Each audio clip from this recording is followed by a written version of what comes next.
तो हेलो दोस्तों, आज हम बात करने वाले हैं ग्रहों से संबंधित इम्पोर्टेंट बातें। ध्यान से देखते जाइए।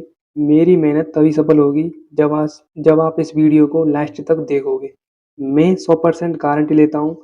दिमाग गुर्दे फेफड़े में स्कैन करा कर दूंगा। आने वाली 20 मिनटों के लिए एक स्थान पर बैठ जाइए। यानी ग्रहों से संबंधित जो भी इम्पोर्टेंट बातें हैं, जैसे प्लेनेट, उल्का पिंड, क्षुद्र ग्रह, स्टार आदि के बारे में जानकारी देने वाला हूँ। मेरी 2 क्लास कंप्लीट हो चुकी हैं और 2 क्लास मैंने अपलोड भी कर दी हैं Rahul Singh only study channel पर। ध्यान से देखते जाइए। एक एक कॉन्सेप्ट को दिमाग गुर्दे फेफड़े में स्कैन करा कर दूंगा। ग्रहों से संबंधित जानकारी ध्यान से देखते जाइए। आपको ये फिगर दिख रहा होगा। इस फिगर को मैं आपके लिए जूम करके दिखा देता हूँ। फिगर में सीधे सीधे लिखा हुआ है how many planet are there. यानी प्लेनेट अनेक प्रकार के होते हैं। कैसे होते हैं वो, कैसे दिखते हैं वो, तो आपको फिगर में दिख रहा होगा। सबसे फर्स्ट आपको दिख रहा होगा मरकरी। कौन सा ग्रह दिख रहा होगा आपको? मरकरी। उसके बाद दिख रहा होगा वीनस। उसके बाद दिख रहा होगा आपका अर्थ। उसके बाद है आपका मार्स, जुपिटर, सैटर्न, यूरेनस और नेपच्यून। तो ये टोटल कितने ग्रह हो गए? ये हो गए आपके 8 प्लेनेट। कितने हो गए? 8 प्लेनेट। तो हमारे सोलर सिस्टम में 8 प्लेनेट मौजूद हैं प्रेजेंट टाइम में। यहाँ तक क्लियर? मरकरी को हिंदी में कहते हैं बुध, वीनस को हिंदी में कहते हैं शुक्र, अर्थ को पृथ्वी कहते हैं, मार्स को क्या कहते हैं? मंगल, और जुपिटर को क्या कहते हैं? बृहस्पति, सैटर्न को क्या कहते हैं? शनि, यूरेनस को कहते हैं अरुण, नेपच्यून को कहते हैं वरुण। तो टोटल कितने हो गए? 5 प्लेनेट। इन्हीं 5, मेरा मतलब 8 प्लेनेट को बताने वाला हूं मैं आपके लिए। ध्यान से देखते आइए। यदि मैं 8 प्लेनेटों के बारे में बताऊं तो देखो, ये सबसे सूर्य के सबसे नजदीक का ग्रह है। क्या है? सूर्य के सबसे नजदीक का ग्रह है। उसके बाद है आपका वीनस, उसके बाद अर्थ, उसके बाद है आपका मार्स। यानी ये, यदि मैं इसको चार चार भागों में डिवाइड करूं, इस प्रकार से चार चार भागों में इनको डिवाइड करूं, तो ये हो गए सबसे अधिक सूर्य के नजदीक के ग्रह जो ऊपरी साइड में हैं। ये ग्रह, ये क्या है? सूर्य के सबसे ऊपरी ग्रह हैं। उसके बाद निचले ग्रह कौन से हैं? मेरा मतलब सूर्य से दूर कौन से ग्रह हैं? जो ये निचले ग्रह दिख रहे हैं आपको, जैसे जुपिटर हुआ, सैटर्न हुआ, यूरेनस हुआ, नेपच्यून हुआ, ये हैं सूर्य से थोड़े दूर।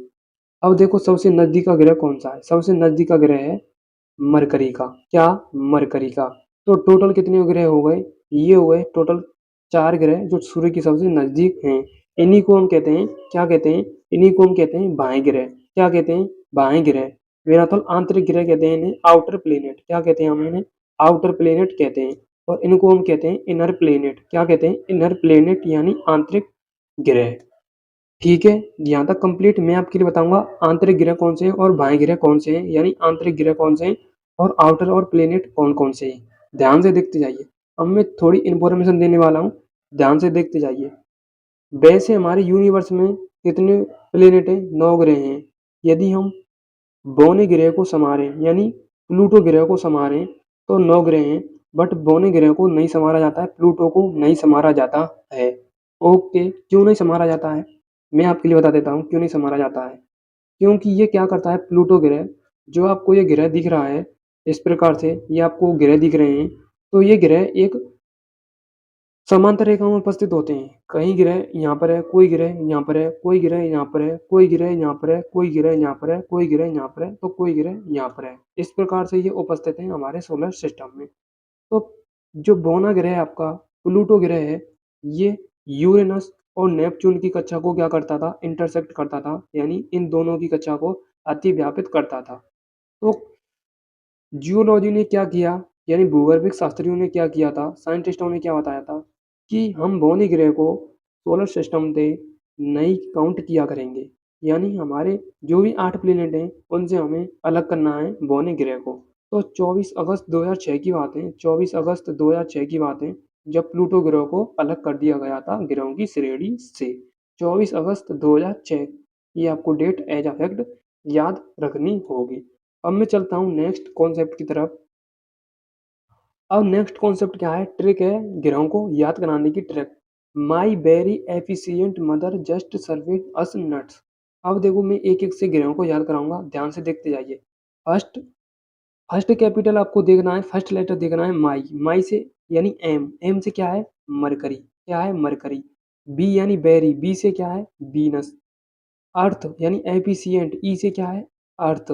उसके बाद मदर, मदर यानी एम से क्या है? मार्स। उसके बाद जस्ट, जे से क्या है? जुपिटर। उसके बाद सर्विड, सर्विड यानी एस, स्टेरन यानी सैटर्न। उसके बाद अस, अस यानी यू, यूरेनस। उसके बाद है नट्स, नट यानी एन, नेपच्यून। तो टोटल ग्रहों को याद कराने की ट्रिक हो गई आपकी complete. My very efficient mother just served us nuts. यहाँ तक क्लियर। उसके बाद हम बात करते हैं मतलब थोड़ी बहुत थ्योरी की। अब देखो सोलर सिस्टम में टोटल 8 प्लेनेट मौजूद हैं। मैं उनके आपके लिए नाम बता देता हूँ। सबसे पहले आपका आता है बुध, सेकंड पर आता है आपका शुक्र, थर्ड पृथ्वी, फोर्थ मंगल। फोर्थ क्या हो गया? मंगल। पांचवें नंबर पर कौन सा आता है? बृहस्पति। और ये सोलर सिस्टम का सबसे बड़ा प्लेनेट है, जो मैं आपके लिए आगे बताऊंगा। ठीक है। उसके बाद है आपका शनि, उसके बाद है आपका अरुण, उसके बाद है आपका लास्ट का वरुण। उसके बाद है आपका नोट पॉइंट में क्या लिखा हुआ है? नोट पॉइंट में जो मैंने आपके लिए पहले बताया था इनर प्लेनेट और आउटर प्लेनेट के बारे में, वही लिखा हुआ है इस नोट पॉइंट में। तो नोट पॉइंट को भी हम कवर करते हैं, ध्यान से देखते जाइए। नोट पॉइंट में सीधे सीधे लिखा हुआ है। क्या लिखा हुआ है नोट पॉइंट में? नोट पॉइंट की हम तरफ चलते हैं। इनर प्लेनेट को कहते हैं हिंदी में आंतरिक ग्रह। आंतरिक ग्रह कौन कौन से हैं यानी सूर्य के सबसे नजदीक के ग्रह कौन से हैं? बुध है, शुक्र है, पृथ्वी है और मंगल है। बुध सूर्य से बिल्कुल सबसे नजदीक का ग्रह। जैसे सपोज ये आपका सूरज है तो यहाँ पर आपका बुध ग्रह है। उसके बाद है आपका शुक्र ग्रह, उसके बाद है आपका पृथ्वी, उसके बाद है आपका मंगल, उसके बाद बृहस्पति है, उसके बाद है आपका शनि, उसके बाद अरुण, उसके बाद वरुण। तो इस प्रकार से ये पैरेलल लाइन में ड्रॉ हैं। ठीक है, यहाँ तक कंप्लीट। उसके बाद हम बात करते हैं आउटर प्लेनेट। आउटर प्लेनेट को कहते हैं हम बाह्य ग्रह। बाह्य ग्रह कौन कौन से हैं? बृहस्पति हुआ, आपका शनि हुआ, अरुण हुआ और वरुण हुआ। तो 4 ग्रह आउटर प्लेनेट हो गए और 4 ग्रह क्या हो गए? इनर प्लेनेट हो गए। कुल टोटल कितने हो गए? 8 प्लेनेट हो गए। ठीक है, यहाँ तक कंप्लीट। उसके बाद हम बात करते हैं सूर्य से ग्रहों की दूरी के क्रम में।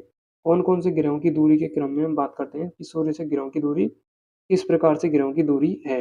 सबसे फर्स्ट पर कौन सा आता है? अब देखो इस फिगर को देख लो।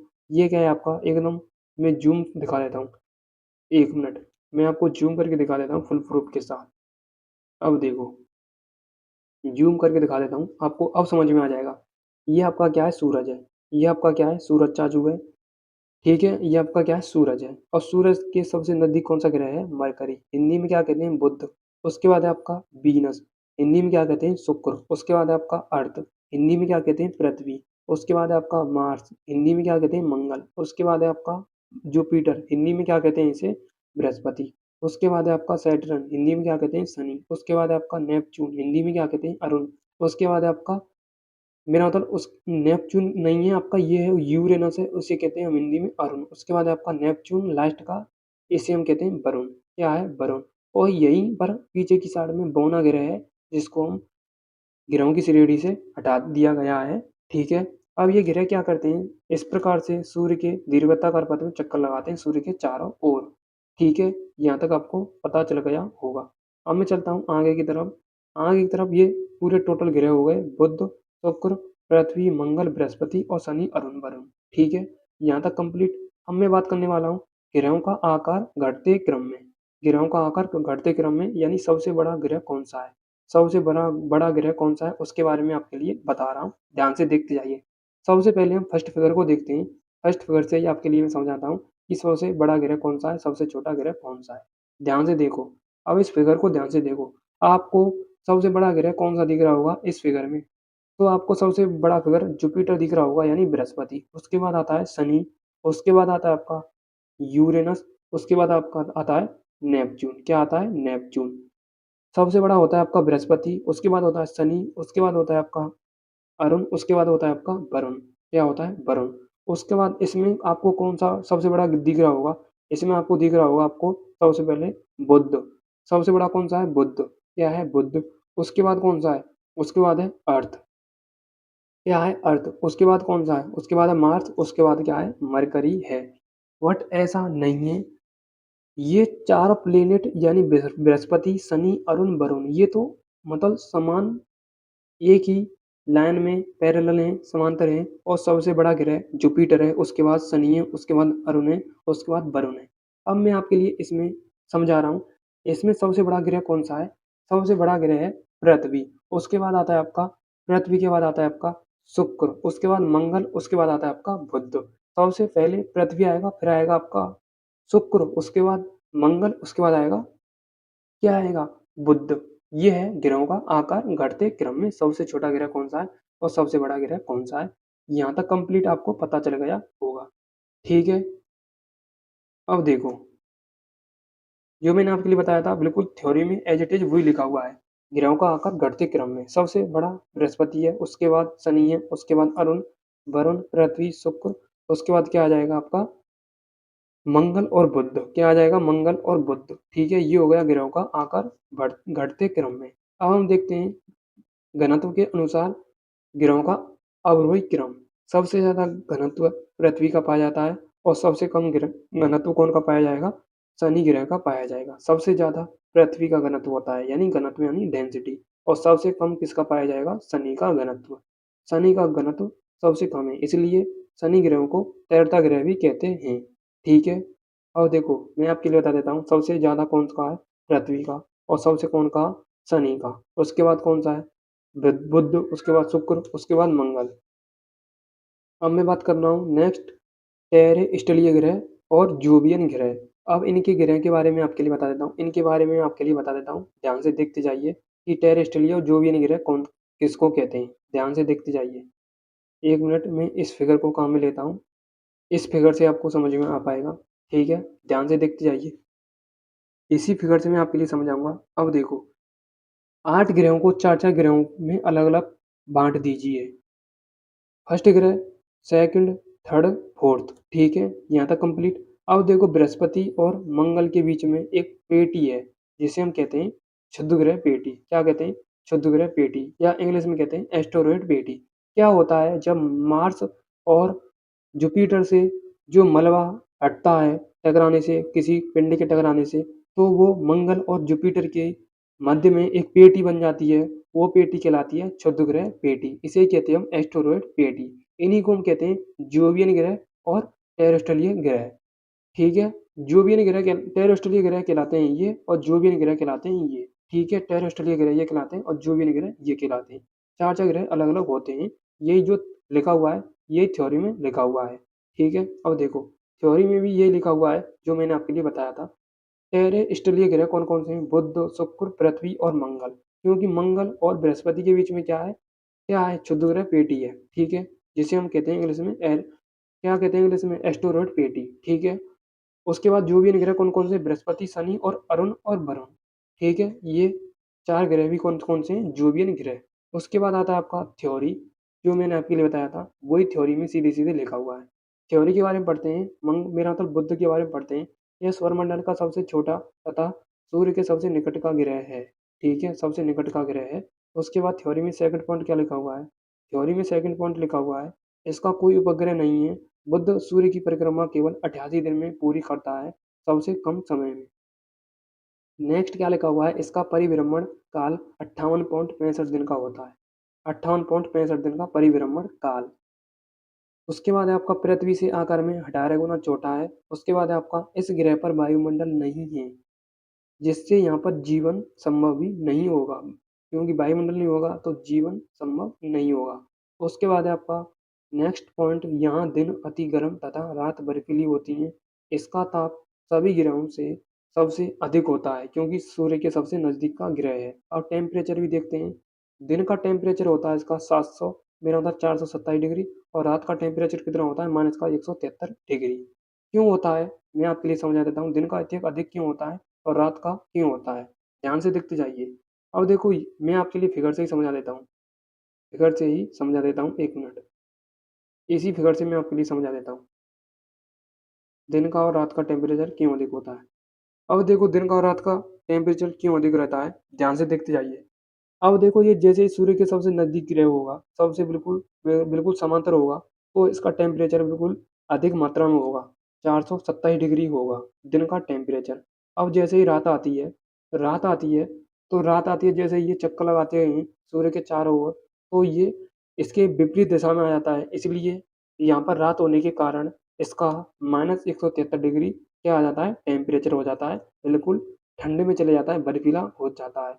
जैसे आपने सपोज़ पृथ्वी पर भी यही मतलब सोचा होगा, दिन में इतनी गर्मी पड़ती है और रात में इतनी ठंड क्यों पड़ती है? क्योंकि ये ग्रहों के रोटेट होने के कारण होता रहता है। ठीक है, आई होप आपको यहाँ तक कंप्लीट पता चल गई या हो गई। क्योंकि ये सूर्य के इस प्रकार से गति कर रहे हैं, ये सूरज है तो ये सूर्य के चारों ओर चक्कर लगा रहे हैं, ठीक है, दीर्घवृत्ताकार पथ में। यहाँ तक कंप्लीट पता चल गया होगा, मुझे पूरी उम्मीद है। थ्योरी की तरफ चलते हैं हम, अपनी थ्योरी की तरफ। तो यहाँ तक कंप्लीट। अब इसके टेम्परेचर की बात करते हैं। इस ग्रह का टेम्परेचर 600 डिग्री सेल्सियस होता है, 600 डिग्री सेल्सियस। उसके बाद आता है आपका शुक्र, वीनस, इंग्लिश में क्या कहते हैं, वीनस। यह पृथ्वी का सबसे निकट ग्रह है और सबसे चमकीला ग्रह है, इसे सबसे चमकीला ग्रह भी कहते हैं। उसके बाद है यह सौरमंडल का सबसे गर्म ग्रह है, सौरमंडल का सबसे गर्म ग्रह है। इसका कोई भी उपग्रह नहीं है। और टेस्ट प्लेनेट कौन है सौरमंडल का, क्या है, शुक्र है, शुक्र है, ठीक है। उसके बाद है आपका, इसका कोई भी सैटेलाइट नहीं है। दो उपग्रह ऐसे हैं, मेरा मतलब दो ग्रह ऐसे हैं जिनका कोई भी उपग्रह नहीं है।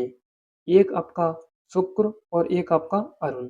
शुक्र और अरुण, इन दो ग्रहों का कोई भी सैटेलाइट नहीं है, कोई भी उपग्रह नहीं है। उसके बाद शुक्र ग्रह की विपरीत दिशा में पूर्व से पश्चिम सूर्य की परिक्रमा करता है। शुक्र ग्रह पूर्व से पश्चिम यानी ईस्ट टू वेस्ट करता है, ठीक है। उसके बाद है नेक्स्ट पॉइंट, इसलिए सूर्य पश्चिम की तरफ तथा सूर्यास्त पूर्व में होता है। शुक्र ग्रह को पृथ्वी की बहन भागनी ग्रह कहते हैं, या इसे सांझ का तारा और भोर का तारा भी कहते हैं। Very very very important point. Next है आपका, क्योंकि यह आकार, घनत्व और व्यास में, यानी इसका आकार और डायामीटर लगभग पृथ्वी के समान पाया जाता है, क्योंकि पृथ्वी के नजदीक का ग्रह है। उसके बाद शुक्र ग्रह के वातावरण में सल्फ्यूरिक अम्ल अधिक मात्रा में पाया जाता है, इसलिए इसे सांझ का तारा और भौर का तारा भी कहते हैं। ये भी वेरी वेरी इंपॉर्टेंट है, पूछा गया है एग्जाम में कि सल्फ्यूरिक अम्ल के बादल कौन, मतलब अधिक मात्रा में कौन से ग्रह पर पाए जाते हैं, वो भी शुक्र ग्रह पर पाए जाते हैं। 225 दिन में ये सूर्य की परिक्रमा पूरी कर लेता है। इस पर लक्ष्मी पटार और मैक्सवेल पटार दोनों पाए जाते हैं, लक्ष्मी पटार और मैक्सवेल पटार। उसके बाद आता है आपका निक्स ओलंपिया पटार, ये मंगल ग्रह पर पाया जाता है, उसके बारे में आपके लिए बताऊंगा, ठीक है। उसके बाद आता है आपका पृथ्वी। क्या आता है, पृथ्वी। पृथ्वी के बारे में हम लॉन्गिट्यूड एंड लैटिट्यूड के बारे में अध्ययन करेंगे आगे की तरफ। ये आपकी क्या है, पृथ्वी है। इस प्रकार से पृथ्वी की आकृति है, ठीक है, जो आपको दिख रही होगी। ये 30.5 डिग्री के एंगल पर झुकी हुई है, कितने एंगल पर, 30.5 डिग्री के एंगल पर झुकी हुई है। और ये अपने अक्ष पर ही रोटेट कर रही है, इसलिए ऋतु परिवर्तन होता रहता है 30.5 डिग्री के झुके होने के कारण। अब इसका हम ध्रुवीय व्यास और विषुवतीय व्यास की बात करते हैं। इसको दो पोलों में बांटा गया है, नॉर्थ पोल और साउथ पोल, ठीक है, नॉर्थ पोल और साउथ पोल। ये होता है इसका इक्वेटर, ये होता है इसका इक्वेटर, ठीक है, ठीक है। अब बात करते हैं विषुवतीय व्यास। इसका विषुवतीय व्यास कितना होता है, इसका विषुवतीय व्यास होता है, विषुवतीय व्यास इसका होता है 12,756, और ध्रुवीय व्यास होता है इसका 12,714 किलोमीटर, ठीक है, करोड़ किलोमीटर, ठीक है। अब देखो हम बात करते हैं आगे। सौरमंडल का एकमात्र ग्रह जिस पर जीवन संभव है पृथ्वी पर। पृथ्वी पर जल 71% पाया जाता है, अंतरिक्ष से नीला दिखाई देती है यदि हम इसे देखें तो।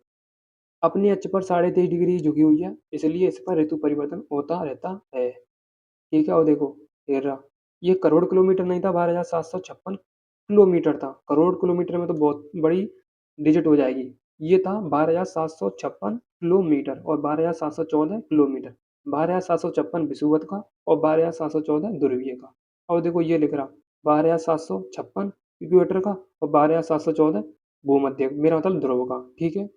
यहाँ तक कंप्लीट। उसके बाद चौथा पॉइंट क्या है, पृथ्वी का विषुवतीय व्यास या विषुवतीय व्यास कितना होता है, 12,756 किलोमीटर, और ध्रुवीय व्यास 12,714 किलोमीटर होता है।